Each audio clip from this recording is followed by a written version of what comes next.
kemerdekaan itu proyek politik, guys. Gak ada sebuah kemerdekaan tanpa proyek politik. Begitu proses politik terjadi, ilmu pengetahuan berkembang. Jadi baik secara sosial, humaniora, karena revolusi itu melahirkan sebuah proses perubahan relasi sosial. Ya namanya anak-anak akil balik baru-baru itu kan kami diberikan bacaan yang lumayan ya.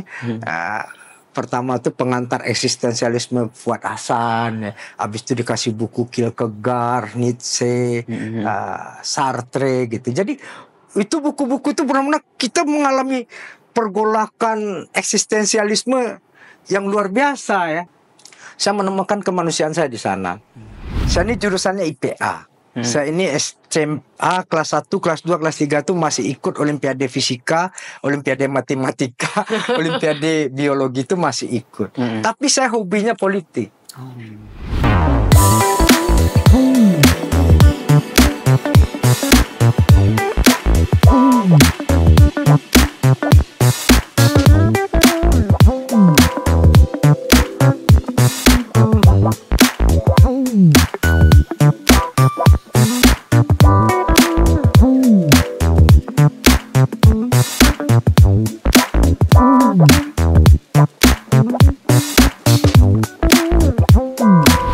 Nasdem TV, welcome back sama saya Gresha dan Wahyu Ramdhani.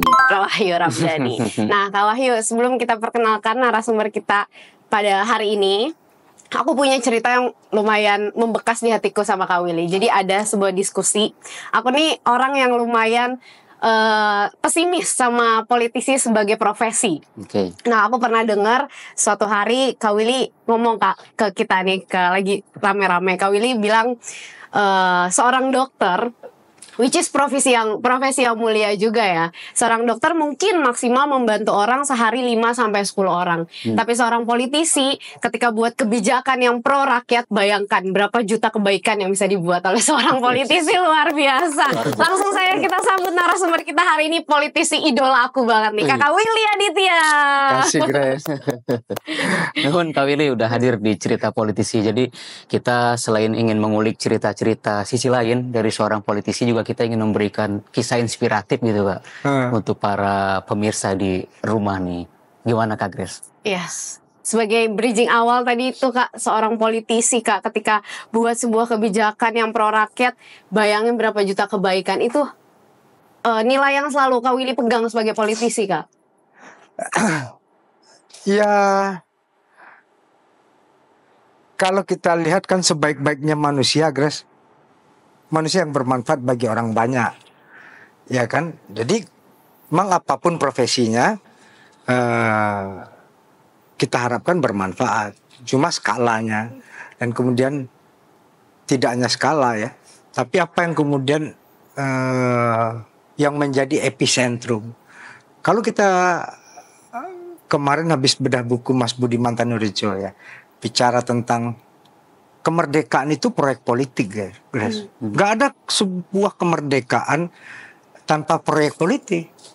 Jadi orang bercita-cita, berimajinasi merdeka, Amerika merdeka itu kan dari koloni Inggris gitu ya. Prancis merdeka dari feodalisme yang akut ya. Ada petit bourgeois namanya, petit bourgeoisie. Itu mendeklarasikan egalite, fraternite, liberté. Itu benar-benar dari proyek politik. Jadi politiklah yang banyak merubah dunia. Termasuk kepada ilmu pengetahuan ya. Jadi begitu proses politik terjadi, ilmu pengetahuan berkembang. Jadi baik secara sosial, humaniora, karena revolusi itu melahirkan sebuah proses perubahan relasi sosial. Yang dulunya misalnya kalau kita berkaca kepada revolusi Prancis deh, yang dulunya relasinya antara hamba dengan raja, habis itu dia menjadi manusia merdeka. Jadi relasi sosialnya berubah. Karena apa? Karena ada sebuah peristiwa politik yang merubah relasi hidup gitu. Kita merdeka juga sama gitu ya. Proses politiknya panjang. Nah itu, dan bahkan kalau kita berkaca kepada Karl von Clausewitz, seorang pemikir perang yang paling kesohor gitu ya. Dia mengatakan perang itu adalah continuation of political decision. Jadi perang itu adalah kelanjutan dari keputusan politik saja gitu. Jadi kalau ditanyakan kenapa politik itu, ya politik itu kalau secara value yang paling luar biasa, Grace, itu sebuah pemisahan. Jadi kalau kita bicara diktumnya,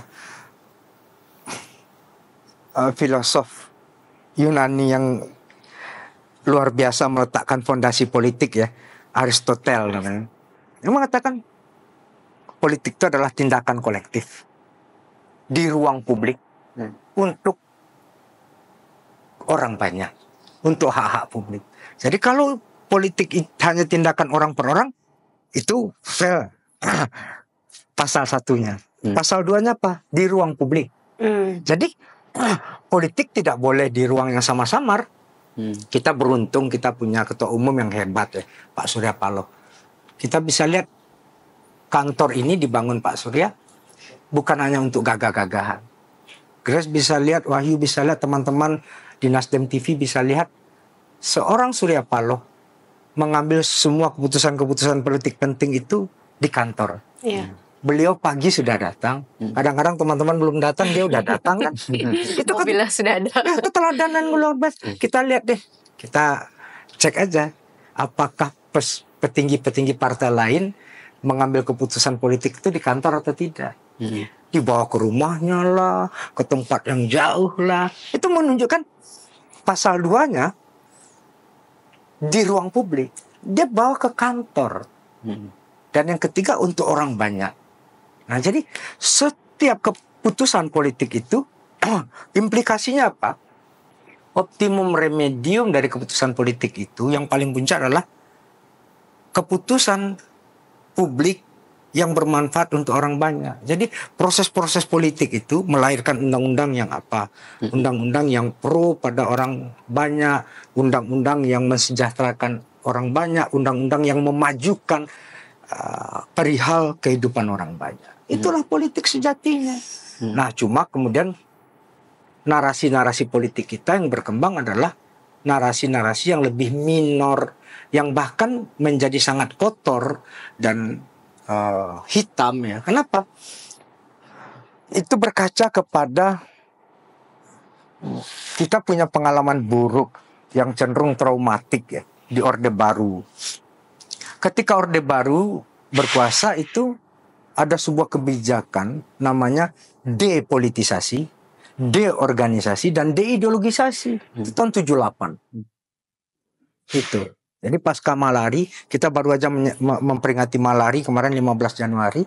Itu sebuah kebijakan yang kemudian di kampus nggak boleh. Nggak boleh orang berpolitik. Nggak boleh berorganisasi. Maka organisasi Dewan Mahasiswa dibubarkan. Orang cuma boleh berorganisasi hobi. Makanya unit kegiatan mahasiswa waktu itu merambah banyak. Jadi mahasiswa nggak boleh mikir, nggak boleh berorganisasi, nggak boleh berideologi. Yang boleh main catur, yang boleh berkuda gitu ya, yang boleh nari gitu. Adu jangkrik paling. Ada jangkrik di kampus nggak ada, di kampung banyak. Gitu.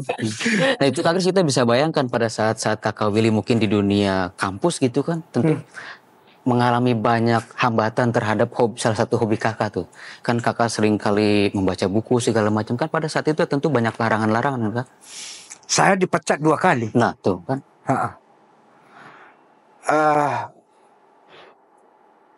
Gini, saya bersyukur kuliah itu di penghujung Orde Baru saya sehingga 98 tuh aktif ya. Ketika pertama masuk UGN, yang saya lakukan adalah membuat sebuah kelompok studi. Namanya Selendang Biru. Selendang Biru. Ya. Itu kelompok studi waktu itu kebakaran hutan masif. Waktu datang di Jogja gitu ya. Nah, saya dilalah karena suka nulis gitu ya. Karena di SMA sudah nulis di media massa ya. pertama itu belum kuliah tuh. Saya udah nulis atas nama mahasiswa kehutanan tentang kebakaran hutan, dan itu dibahas oleh dosennya. Terus bikin kelompok studi gitu. Jadi kalau menulis kan ya boleh dibilang sebagai anak rantau, mahasiswa rantau gitu. Saya separuh hidup saya ditopang dari menulis. Ya. Jadi ya itu terinspirasi dari ada 2 orang ya, ada Buya Hamka dan ada Hatta ya. Buya Hamka itu menikah dari ongkos menulis. Inspirasi juga buat Kak Willy. Hatta naik haji dari menulis. Jadi dikumpulin honor menulisnya, terus dia haji, habis itu kumpulin dia nikah gitu untuk bayar maharnya gitu. Walaupun Nasdem tanpa mahar, gitu. Nasdem zaman segitu belum ada. Berarti Kak Grace kalau Kak Willy ini jauh lebih beruntung dibanding Kakak Jafar. Karena Kakak Jafar dari puluhan lukisannya itu nggak ada yang laku. Saya matok 2 tulisan per minggu. Oh, gitu. Jadi waktu di Jogja sebelum jadi demonstran itu, semua seminar itu saya datangin, seminar apapun. Saya orang-orang yang pernah saya baca pokok-pokok pikirannya, tulisannya, saya nonton mereka, saya samperin semua. Saya dengerin, kenapa orang ini hebat ya. Jadi apapun seminar, mulai dari politik pastilah ya, budaya, sastra, agama, ekonomi, saya samperin semua. Nggak ada saya pilih-pilih, saya mau belajar. Kenapa? Satu aja, kenapa orang ini bisa hebat? Jadi saya tongkrongin gitu ya, ada yang ngerti saya bertanya gitu. Saya cukup juga, waktu itu ada salah satu forum pamitnya Pak Umar Khayyam ya. Itu bagi saya tuh suatu kesan yang luar biasa ya. Kenapa? Saya di sana ketemu Pak Ignas Kleden, saya ketemu Daniel Dakidai, saya ketemu Nirwan Dewanto, saya ketemu sama W.S. Rendra, Faruk Hate, semua orang-orang yang saya baca tulisannya itu, Lela Uskudori, semua orang-orang yang selama ini saya baca ketemu dalam satu forum, saya kayak, waduh, terima kasih ya Tuhan. Akhirnya ada kesempatan ya. Dan itu kemudian bisa gini, kita kan orang kampung Grace ya, saya tuh dari kampung betul, saya tuh orang pertama dari keluarga yang bisa kuliah Grace. Orang pertama, ya dari keluarga. Oh, dari keluarga. Orang pertama yang bisa kuliah. Terus karena memang dari SMA itu sudah sering ikut seminar, baca, nulis gitu.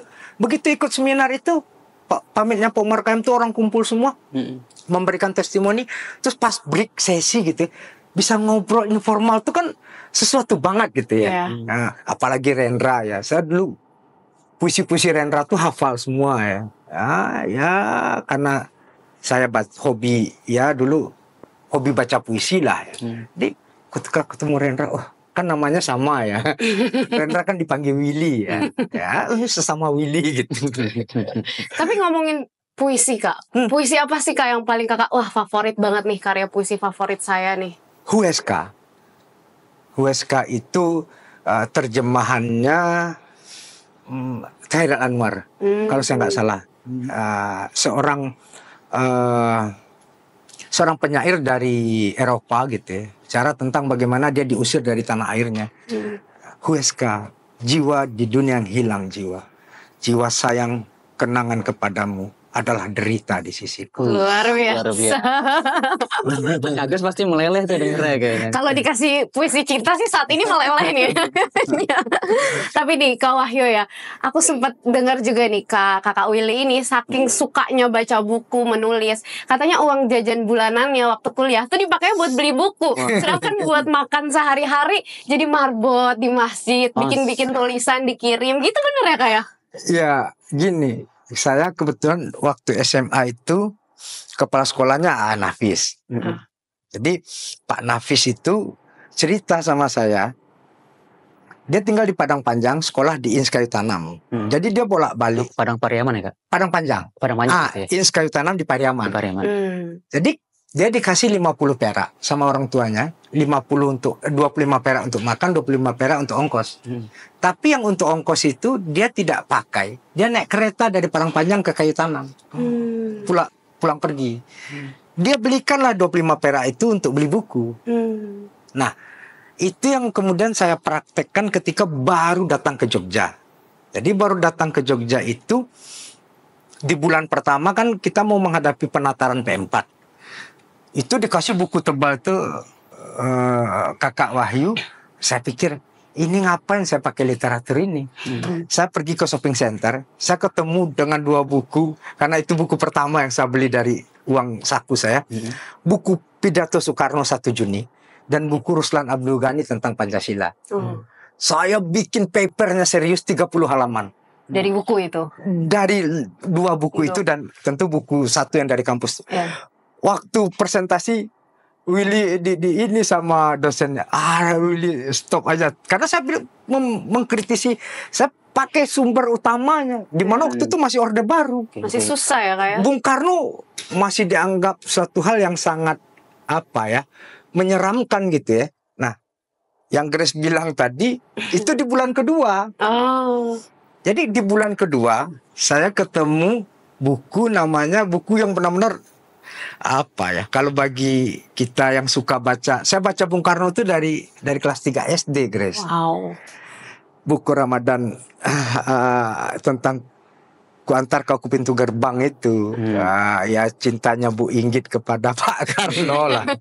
Jadi itu buku nenek saya ya. Jadi ketika bertemu dengan DBR saya kayak itu buku yang dilarang ya. Kalau saya nggak, dan itu covernya nggak ada.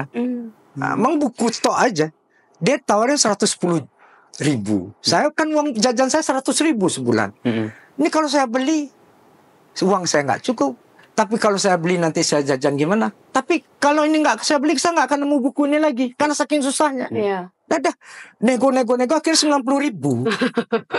Jadi sisa lah uang 10.000 kan. Nah, 10.000 hidup sebulan kan susah. Dari mana caranya? Ya, hidup berakal mati beriman gitu kan.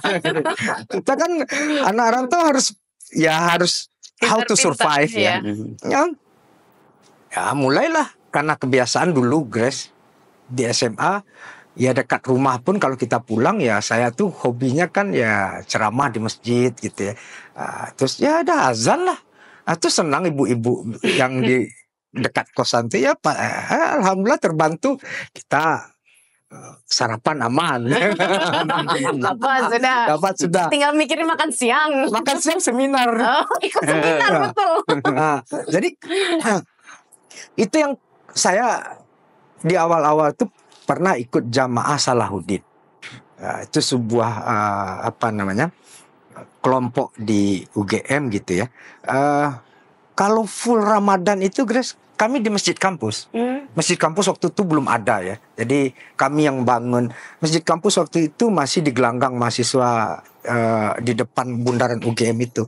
Jadi kerjaan saya Grace, sebelum berbuka, panitia nih, namanya Ramadan di kampus tuh. Panitia itu kerjaannya ngumpulin habis sholat asar itu kami sudah keliling. Kami punya list tuh rumah makan yang berkontribusi sepanjang jangkauan orang itu yang berkontribusi untuk buka bersama. Jadi saya yang kolek tuh. Habis itu buka bersama. Itu bang zaman-zaman puritan betul. Yang orang buka dulu, kita cukup air putih. Gitu. Tapi kalau soal tadi salah satu Nafis itu ada robohnya surau kami. Ya. Itu seperti apa itu dibalik itu sebetulnya? Itu novel yang sangat legendaris ya. Ada 2 hal ya. Selain tentang novel itu merupakan sebuah kritik bahwasanya kita punya 3 relasi di dalam hidup ini Tuhan gariskan ya. Hablum minallah, hablum minannas, hablum minal alam gitu. Itu sebuah kritik. Itu kritik sosiologis ya, sekaligus kritik agama.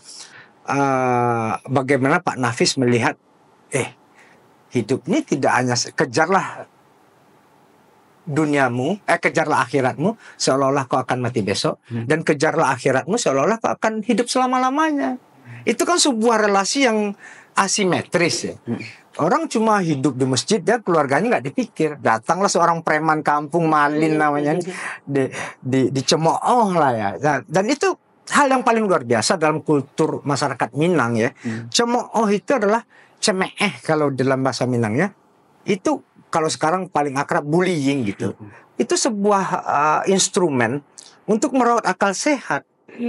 Jadi bullying verbal itu hal yang membesarkan dan mendidik menjadi kultur biar orang tidak anti kritik ya, biar orang nggak baperan ya, karena sekarang kan beda sedikit baper gitu ya. Itu orang Minang biasa aja dibully ya, dicemooh gitu ya. Nah, tradisi kritik ini yang dilakukan oleh seorang Ali Akbar Nafis ini, AA Nafis ini, itu juga kalau kita refleksikan dari karya-karya Buya Hamka juga sama ya.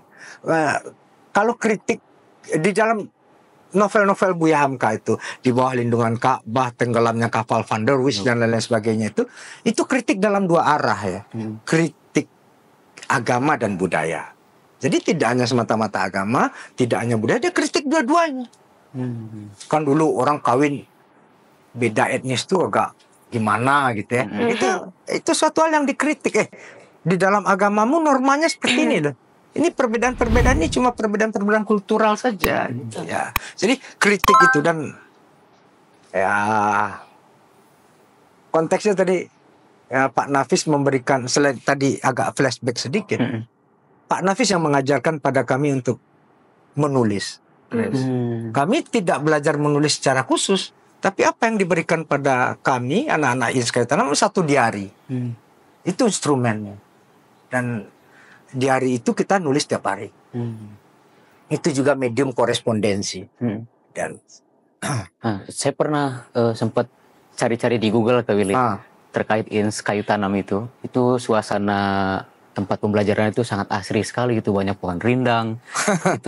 itu menjadi salah satu tempat Kak Willy berlatih menulis di sana, atau memang ada tempat-tempat khusus yang wah di sini nih kalau mau nulis gitu? Enggak ya. Tempat favorit saya ya perpustakaan sama ruang teater ya. Saya milih kan minat dan bakat ya. Saya milih minatnya pertamanya teater dan sastra, tapi kesini saya nggak terlalu bisa bermain peran ya. Tapi baca puisi suka ya. Tapi akhirnya sastra, nulis macam. Nah,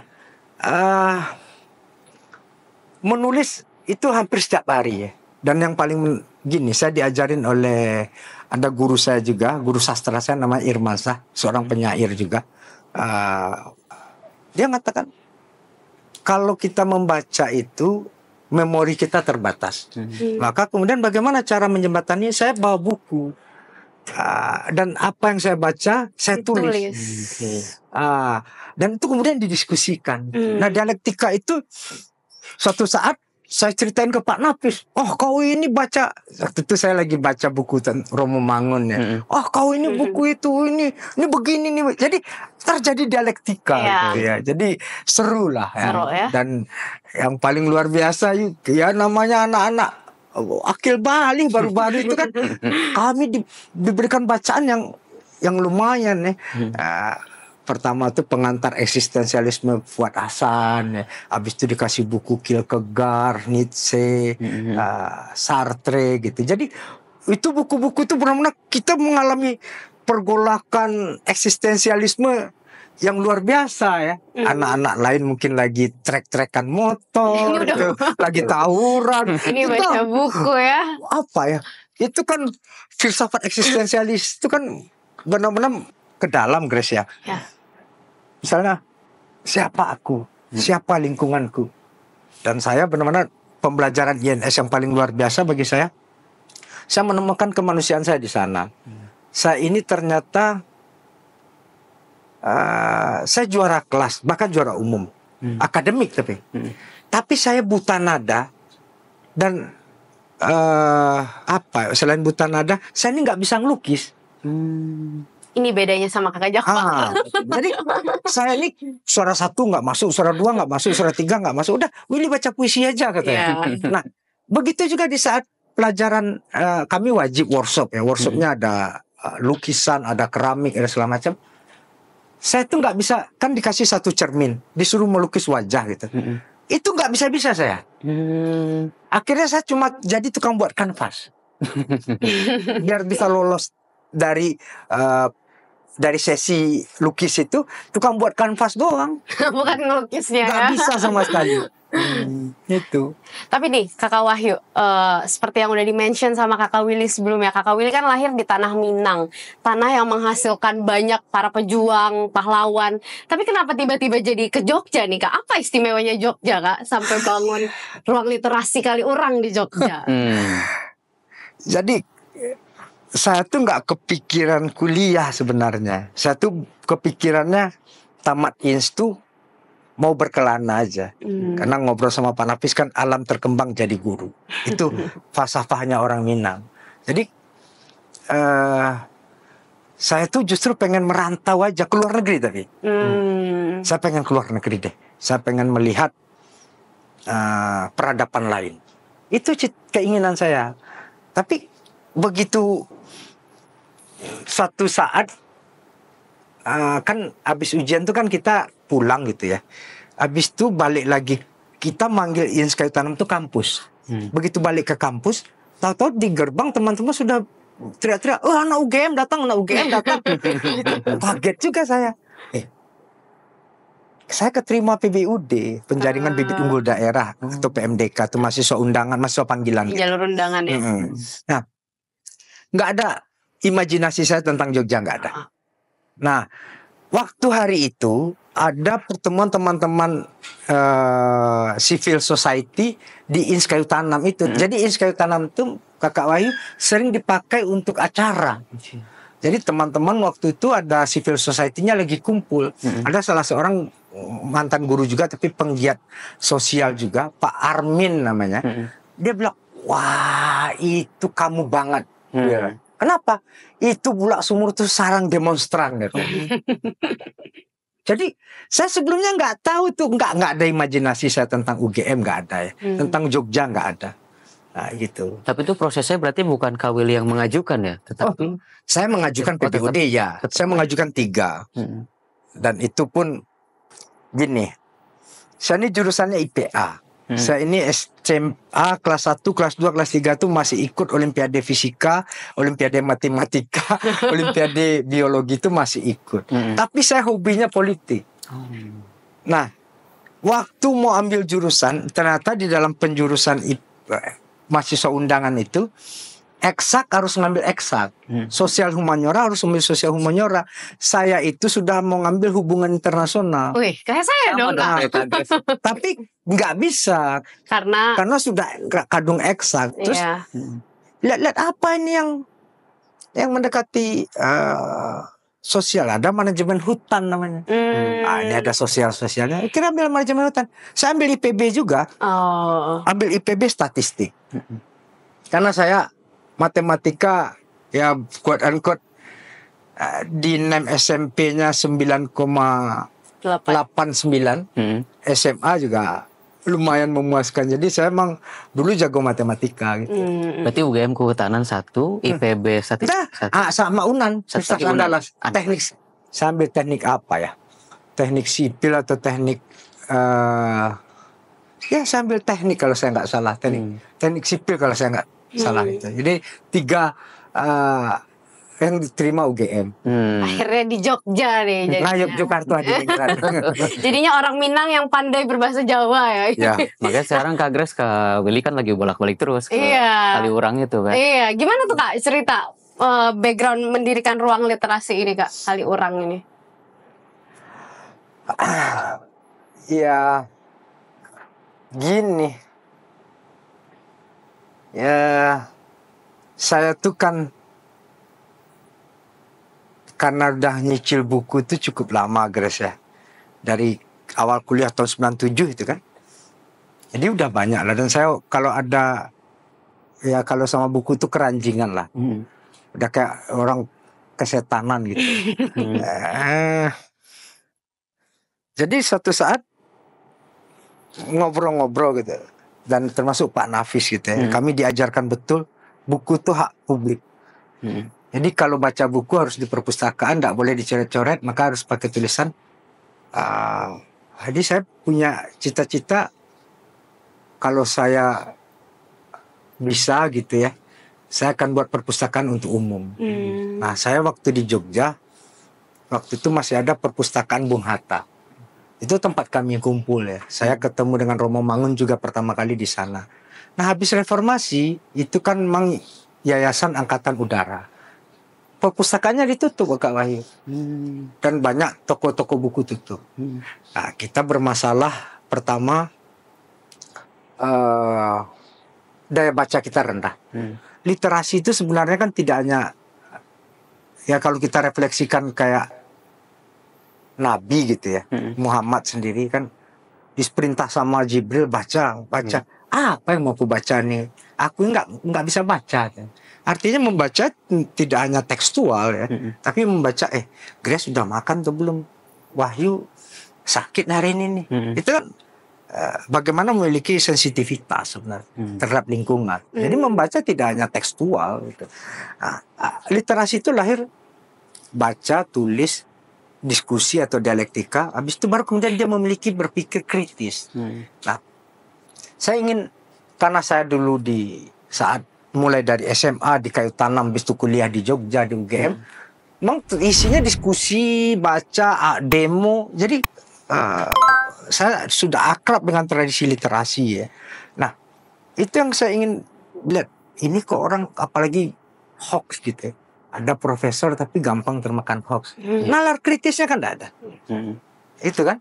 Kita dengan gampang makan dokter gitu. Jadi orang dia boleh punya bacaan banyak tapi tidak memiliki nalar kritis, tradisi berpikir kritis. Nah, bagaimana melahirkan tradisi berpikir kritis? Itu tidak instan, tidak ujuk-ujuk. Tidak hanya bisa dengan kuliah, enggak. Itu harus dengan sebuah intensi yang baca, tulis, diskusi, baca, tulis, diskusi, sehingga terjadi perbenturan-perbenturan mengkonfirmasi satu sama lain gitu. Jadi kita tidak gampang termakan hoax. Ya, jadi Kak Wahyu, Kak Willy ini dari muda kan tadi udah sempat mention udah ikut demo, udah jadi aktivis. Inspirasinya apa sih Kak jadi politisi sekarang Kak? Keluarga aja sih. Memang di keluarga saya itu tidak ada politisi ya. Tapi saya dari kecil itu bahkan belum sekolah aja, Grace. Dulu ada Dunia Dalam Berita namanya. Waktu itu masih ada perang Malvinas. Saya kalau nggak ngikutin itu ngamuk. Dari kecil ya? Udah dibangun bapak saya. Kebetulan bapak saya suka baca gitu. Nah, ada satu lagi tetangga gitu, udah saya anggap kayak bapak angkat saya gitu, Pak Haji Hamzah namanya, Pak Junai gitu. Itu sama ngajak saya diskusi seperti saya masih kecil tapi udah diajak jadi teman diskusi beliau gitu. Jadi beliau yang banyak menginspirasi. Anak beliau waktu itu sudah kuliah dan waktu itu cerita ya, dia ikut senat mahasiswa itu, datang ke pertemuan mana, kok hebat ya kata saya. Nah, habis itu perang Irak-Iran itu sudah jadi komentator. Dari kecil. Dari kecil dan baca ya waktu itu Harian Kompas ya. Harian Kompas. Jadi memang bapak sangat literate terhadap berita-berita politik ya, dan itu jadi obrolan gitu, jadi perbincangan gitu. Itu yang kemudian menstimulus saya gitu. Ini kan memasuki masa periode kedua nih Kak Willy di Parlemen Senayan. Tentunya banyak titipan dari masyarakat terkait aspirasi dan hajat hidup orang banyak gitu kan. Yang paling berkesan kalau dari anak-anak muda mungkin Kak Grace, salah satu yang Kak Willy sukses mengawal adalah RUU TPKS menjadi UU TPKS gitu Kak. Selamat Kak sebelumnya itu juga. Luar biasa ini pimpinan baleknya ini. Makanya waktu itu kan jadi salah satu pimpinan di Badan Legislasi DPR gitu. Ketua Panja. Panja juga ya kan. Gini,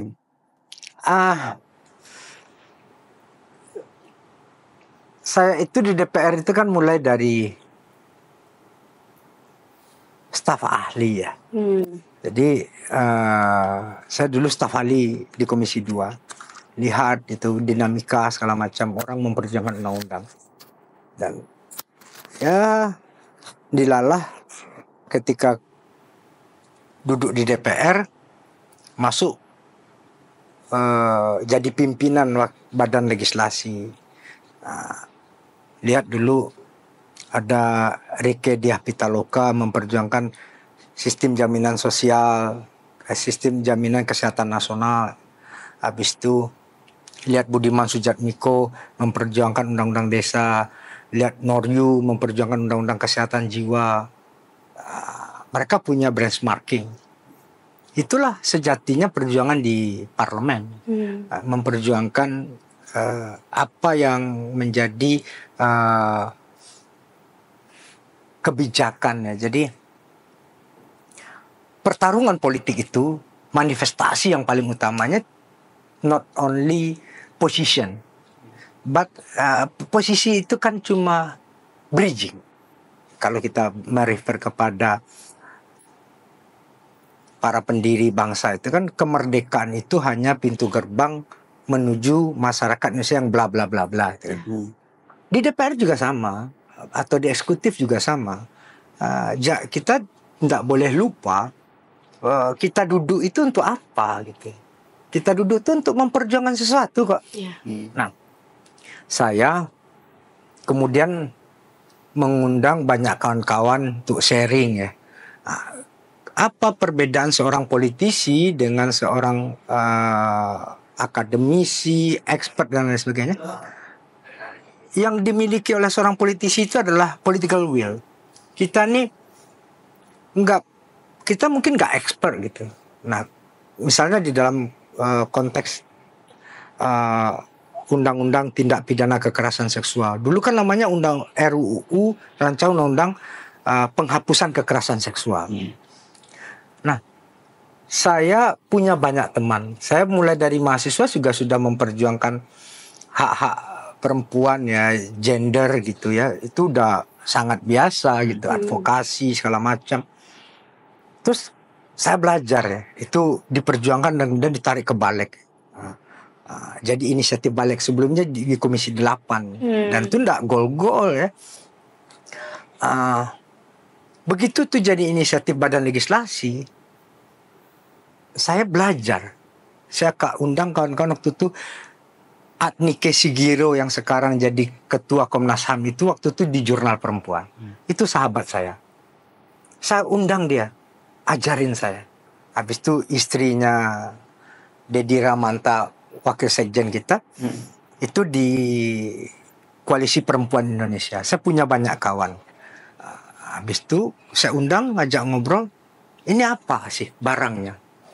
Nah, ada pertentangan yang besar waktu itu. Satu, undang-undang penghapusan kekerasan seksual waktu itu dianggap sebagai pintu masuk free sex dan perilaku seks menyimpang. Nah, kenapa bisa? Saya pelajarin. Habis itu, di sini titik temunya. Nah, yang kedua, ini belajar dari Indonesia merdeka. Ideologinya berbeda-beda, bahasanya, oke lah, ada bahasa Melayu sebagai bahasa persatuan bahasa Indonesia. Tapi tendensi politik, latar belakang agama, cita-citanya berbeda-beda. Kenapa bisa satu? Kenapa bisa duduk dan kemudian memerdekakan Indonesia? Yang menjadi backbone-nya adalah dialog. Nah, saya ajak dialog semua. Sebab waktu itu saya ditunjuk jadi ketua panja, saya ajak dialog satu kawan-kawan di DPR yang berbeda fraksi, yang berbeda pandangan. Saya kumpulin semua, saya ajak ngobrol, habis itu baru saya main. Nah, pertama itu, yang mengundang saya itu adalah nama MUI. Majelis Ulama Indonesia. Ini diadili saya. Saya jelaskan sama mereka. Ini undang-undang bukan pintu masuk free sex. Ini bukan undang-undang yang melegalisasi perilaku seks menyimpang. Ini undang-undang yang melindungi perempuan kita dan anak-anak kita. Kok bisa katanya? Saya jelasin. Nah, dan kemudian dari sana saya buat ruang dialog. Kakak Wahyu bayangkan, Grace bayangkan 109 kelompok kepentingan yang saya terima untuk RDP. Wow. Selama saya jadi ketua panja. Iya. Saya ajak dialog semua. Dan ini gayung bersambut karena apa? Di pihak pemerintah itu sahabat saya. Yang sekarang Wamen Kum, waktu itu Wamen Kumham ya. Profesor Edi Hiraj. Saya ajak ngobrol dia. Oh sama nih. Oke, kita rubah. Karena secara filosofis penghapusan itu susah.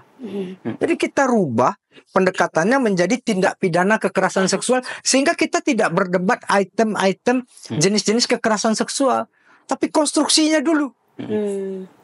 Pidananya seperti apa? Ya.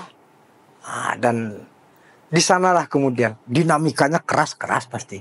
Ada yang menentang, ada banyak. Awalnya ada yang pro gitu, habis itu berbalik lagi karena ada isu yang naik, demo besar-besaran. Tapi pelan-pelan kita yakinkan, bahkan kemudian presiden statement gitu. Ya. Itu yang menjadi titik balik. PPRT juga sama.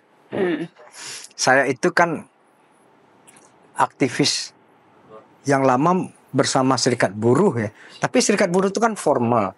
Nah, ini ada pekerja rumah tangga. Nah, saya ketika pegang itu inisiatif kita juga, dan saya ketua panja juga.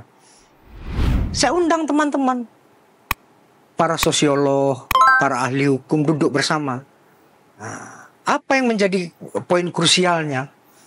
Poin krusialnya adalah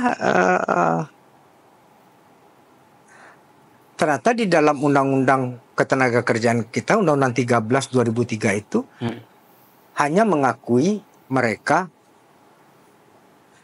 pekerja itu adalah orang yang bekerja di sektor barang dan jasa.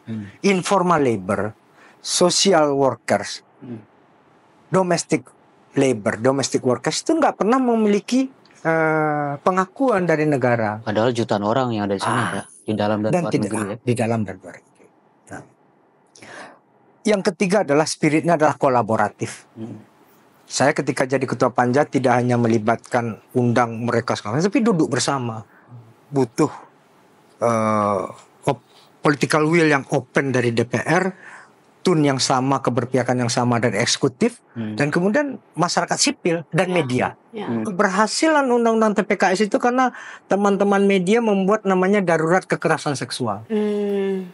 Jadi itu gayung bersambut ya. Ada sebuah shift common initiative.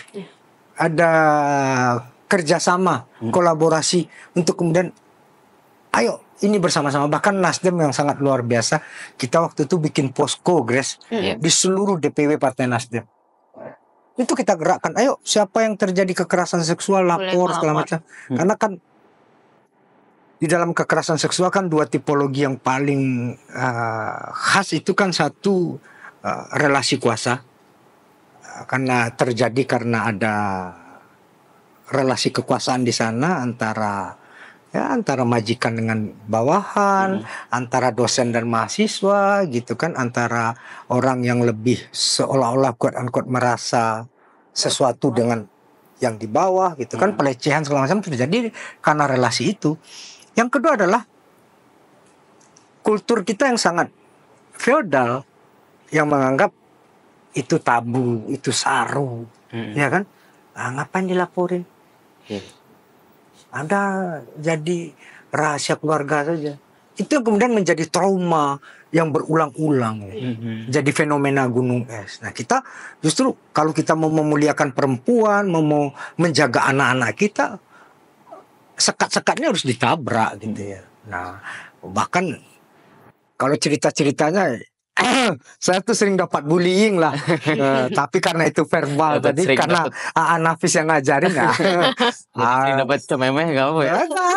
Udah makanan sehari itu konsekuensi logis. Bahkan teror juga ketika undang-undang TPKS, saya dapat teror ya. Kan dapil lu Madura, ini masyarakat yang sangat Islami, gitu ya. Datang gitu ya. Tapi ya ini pilihan politik.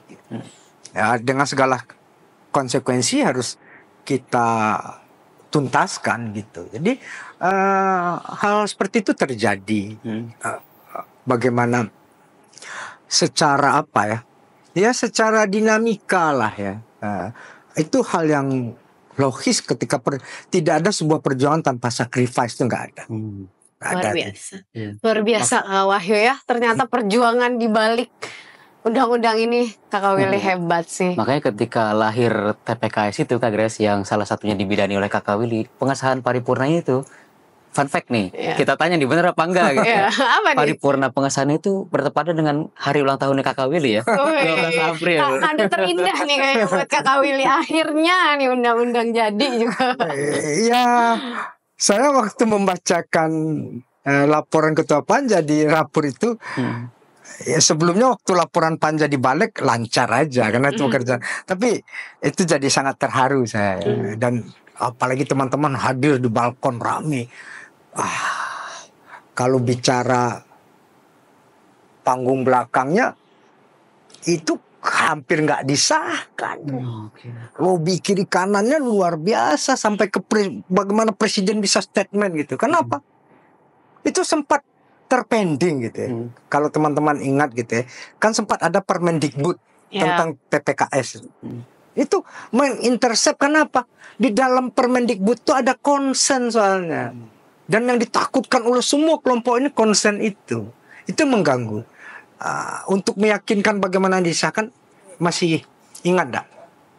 Ada dekan yang melakukan pelecehan di mahasiswa Universitas Riau. Saya turun langsung. Saya yakinkan mereka, ayo kita sama-sama. Saya sampai turun ini, waktu itu kan dia mahasiswa juga sekaligus kerja di kafe gitu, kerja di coffee shop ya. Saya datangin, saya ajak solidaritas segala macam gitu. Nah, itu saya bilang petisi online nggak cukup. Mereka kan percaya betul dengan petisi online. Baik moral itu kurang apa? Itu petisi online se-Indonesia kata saya. Tapi habis itu dari korban menjadi tersangka. Dengan gampang terbalik. Dan sekarang bebas ya. Ini kan tipologi relasi kuasa itu begitu kental di dalam kekerasan seksual itu.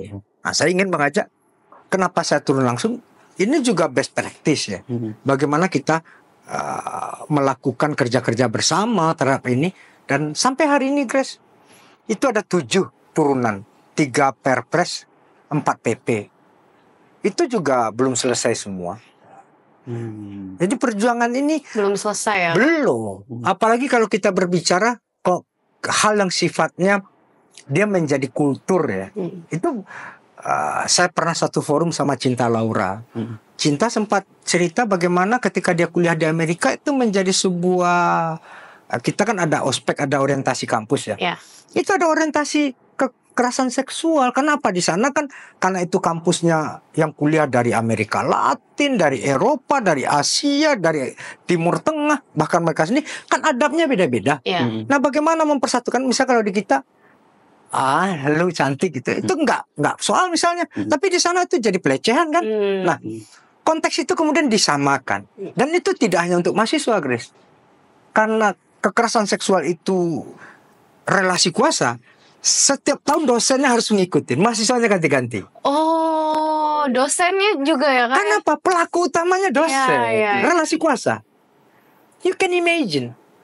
Jadi mahasiswanya tiap tahun ganti, dosennya harus ikut terus. Di kita mahasiswanya diorientasi, dosennya kagak pernah. Ini kan jomplang kan. Sementara yang punya power siapa sih? Dosen. Gitu. Jadi ini masih pekerjaan panjang. Makanya Kak Grace, kita juga kebayang nih pada saat Kakak Willy membacakan di rapat paripurna itu kan, gejolak atau situasi batin yang Kakak rasakan gitu. Tapi soal itu kita udah sering banget ngeliat Kakak Willy membacakan berbagai keputusan di sidang DPR. Tapi yang kita jarang lihat tuh pada saat Kakak Willy membacakan puisi. Kita todong aja langsung ya buat closing ya. Closing kan Kak Grace. Baca puisi dong Kak. Puisi paling favorit yang paling diingat nih. Ada puisi puisi Rendra sih. Saya lupa itu judulnya, apa? Lupa saya judulnya gitu. Tapi saya sering bacaan itu.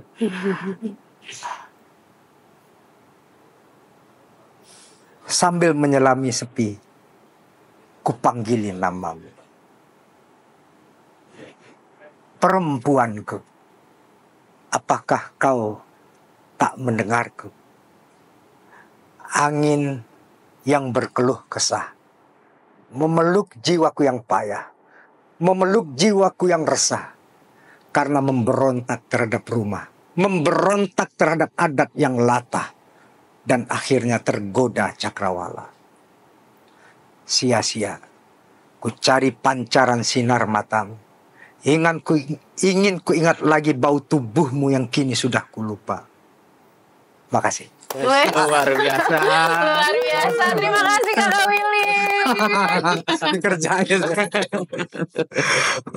Harusnya tadi kalau nggak baca USK, USK udah di depan. Udah di awal kita todong deh. Keren banget Kak Willy, kita sampai waduh pokoknya meleleh banget ya Kak Grace. Jadi kakak-kakak semuanya semoga kisah inspiratif dari Kakak Willy Aditya, Ketua Komisi 13 DPR RI yang juga koordinator bidang IOK ya Kak, Ya. DPP Partai Nasdem semakin membuat kakak-kakak semuanya bersemangat dalam menempuh perjuangan bersama. Terima kasih Kak Willy sekali lagi. Hatur nuhun. Thank you Kak. Wassalamualaikum warahmatullahi wabarakatuh.